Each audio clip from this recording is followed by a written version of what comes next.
let's talk about half pigeon pose, ardha kapotasana.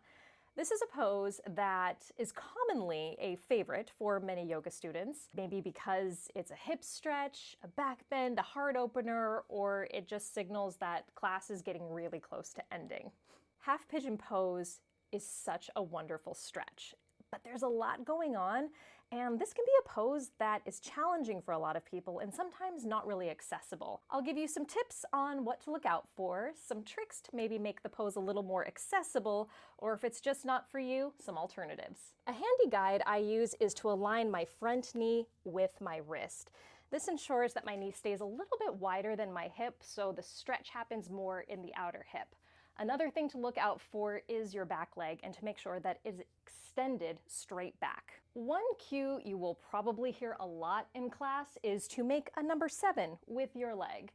And if you've ever wondered, what the heck does that mean? You're not alone. The idea being that your shin sort of mimics the top of a number 7, and then your thigh creates the rest of the number 7 shape. Also a handy little tip, your heel is kind of like an intensity gauge. So the closer your heel is to your body, the less intense it is. The further forward your heel goes, that's how you dial up the intensity of the stretch. A common misalignment I see in this pose is students, rather than have their knee outside of their hip, they'll have their knee more in the center and are rested on their shin. If you find that you're leaning to one side or another, do your best to keep your weight centered and balanced.